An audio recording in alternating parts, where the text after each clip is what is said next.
Активно занимался боксом, выигрывал призовые места, в школе проявлял незаурядные математические способности, побеждал и на олимпиадах. И у него необычное хобби, он скульптор по льду. Приехав покорять Москву, он первое время даже ночевал на улице и работал бесплатно. Но сильное желание быть первым домой вернуться не позволило, но не зря же он в 10 лет на все накопленные деньги купил себе миксер в самом деле. Это известный кондитер Ренат Агзамов, встречайте!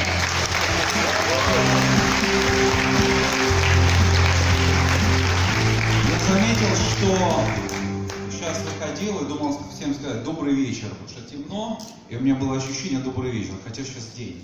Всех приветствую. По поводу ночевал на улице, это не потому что негде было ночевать, это потому что было жарко дома. Я на самом деле вообще хотел говорить о другом. Познакомился с величайшими людьми, каждый в своей профессии, каждый в своей науке. И вы знаете, столько доброты, столько позитива, столько света идет от этих людей, но это дорогого стоит, правда. Я вообще всем на самом деле желаю, чтобы в вас не вырабатывалось чувство зависти, чтобы не вырабатывалось чувство агрессии. Его в обществе и так хватает. Чтобы больше было радости. Вот есть успешные люди, надо на них смотреть, равняться и восхищаться, и стараться быть такими же, а может быть и лучше. Никогда не говорить ни про кого плохо. Всегда нужно думать только о себе, о своих успехах, и нужно быть заряженными только на победу. По-другому ничего в этой жизни не получится. По поводу, так как здесь представители разных профессий, я все-таки представляю индустрию еды, сладости, а сладкое все любят. Я хочу сказать, что приходите к нам в профессию. У нас круто. Я всем говорю, добро пожаловать в наш сладкий мир. Всегда эту фразу говорю. Но потому что сладости едят во всем мире, шоколад объединяет.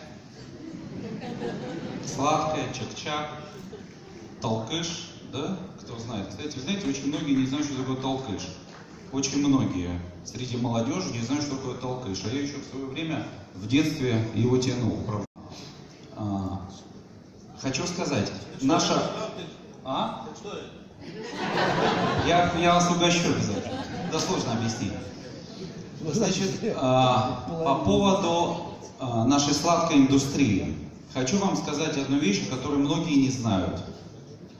Среди съезда крупнейших шоколадных производителей мира Россия считается самым динамичным и развивающимся рынком в потреблении шоколада. Если мы с вами приезжаем в Бельгию, в каждом доме внизу мы видим 1-2 бутика шоколадных. Приезжаем во Францию, огромное количество шоколадных магазинов и бутиков. В России их практически нет. Но сейчас рынок настолько динамично развивается, что потребление шоколада, если мы смотрим шкалу, в Бельгии это иногда периодические спады, подъемы, то же самое во Франции, то Россия идет стремительно вверх. И сегодня образовалась огромная яма, нехватка специалистов. Очень крупные компании мировые начинают инвестировать свои денежные средства в российский рынок в плане шоколада, а технологов нет, специалистов нет. Поэтому молодежь, все, кто делают сегодня выбор в плане профессии, куда идти, кем стать, имейте в виду, что наш сладкий мир нуждается в профессионалах. Это раз. Же то количество домохозяек, которые у нас готовят торты на дому, такого вообще нет нигде в мире. Я на самом деле, я серьезно говорю. И делают достойно.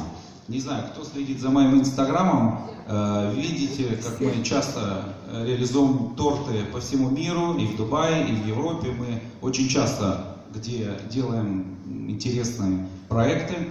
И я же вижу уровень специалистов в разных странах. Так я вам хочу сказать, что наши домохозяйки во многом круче, чем одни из лучших кондитерских там же в Дубае, например, или в Европе. А в Европе вообще нет такой культуры больших свадебных тортов. Ну нет такой культуры, да, Наполеончик, там, да, а у нас мы любим торты, любим сладости. И вообще таких витрин, обратите внимание, самое большое количество копчености, мяса и тортов на витринах. В мире нигде этого вы не увидите. Такого нигде нет. А в Европе это все заморозка. Поэтому поднимите руки, кто любит сладости. Здесь все мои или нет? Да. Ну вот, видите, насколько потенциальный мир. Насколько огромное количество людей любит сладкое, ну, соответственно, и меня следом. Потому что я несу за собой сладости. Я, на самом деле, молодежи желаю, еще раз говорю, подумайте. Еще, кстати, если вернуться в свою совсем юность, я сейчас тоже как бы не очень старый, несмотря на то, что на лавке ночую периодически. Но в свое время, когда я шел в кулинарное училище, я был круглым отличником в школе. У меня вообще не было ни одних четверок.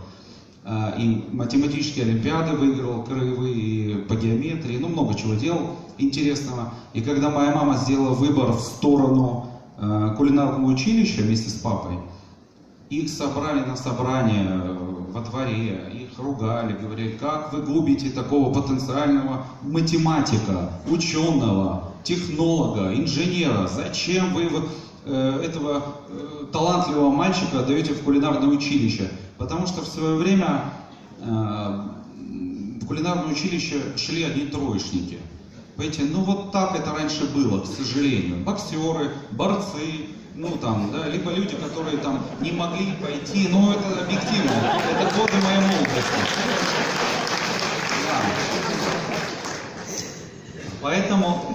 Поэтому я хочу... Сегодня мир ресторанный, он очень стал платежеспособный.